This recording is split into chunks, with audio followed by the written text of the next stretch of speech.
Supreme court আমরা already মামলা করছি, ওই মামলার মধ্যে আমাদেরকে রায় দিছে যে যাতে আমাদের সবাইকে সনদ দিয়ে দেওয়া হয়। হাইকোর্ট থেকে রায় দিয়ে দিচ্ছে অলরেডি আমাদেরকে পাস করানোর জন্য। আমরা যতক্ষণ পর্যন্ত ওয়েবসাইটে আমাদের ফলাফল না পাবো ততক্ষণ পর্যন্ত আমরা রাজপথে আছি। আমাদের দাবি হলো আমরা 20,000 বাইরে বঞ্চিত প্রার্থী, তাই আমাদেরকে ইচ্ছাকৃতভাবে এনটিআরসি কর্তৃপক্ষ ফেল করেছে।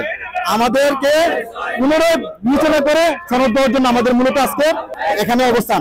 আরেকটা হলো সুপ্রিম কোর্ট আমরা অলরেডি মামলা করছি, ওই মামলার মধ্যে আমাদেরকে রায় দিছে যে যাতে আমাদের সবাইকে সনদ দিয়ে দেওয়া হয়। তবে এনটিআরসি কর্তৃপক্ষ আবার এটা আপিল করছে, আজকে আপিলের রায় দিবে। তো আমরা চাই যে সুপ্রিম কোর্ট যে রায়টা দিচ্ছে ওই রায়টা যাতে বাস্তবায়ন হোক। আমরা যতক্ষণ পর্যন্ত ওয়েবসাইটে আমাদের ফলাফল না পাবো ততক্ষণ পর্যন্ত আমরা রাজপথে আছি। আমরা গত 15 তারিখ থেকে আমরা অবস্থান কর্মসূচি চালিয়ে যাচ্ছি। আজকে আমাদের হাইকোর্ট থেকে রায় আসার কথা আমরা অপেক্ষা মানুষ।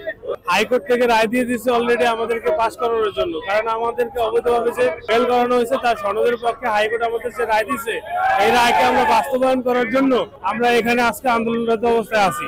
তাছাড়া আমাদের এনটিআরসি এর যে চেয়ারম্যান মহোদয় তিনি বলেছিলেন যে যদি আমাদের শিক্ষা মন্ত্রণালয় থেকে কোনো ধরনের ইদা দেওয়া হয়, পক্ষ দেওয়া হয়, তাহলে আমাদেরকে তার সনদ দিয়ে দিবে। সেক্ষেত্রে আমাদের যেহেতু হাইকোর্ট রায় দিয়ে দিচ্ছে তাহলে তাদের এটা বাস্তবায়ন করতে তার কোনো সমস্যা নাই। যেহেতু আমরা বৈষম্যের শিকার, তাই আমরা সনদের দাবিতে আন্দোলন করতেছি।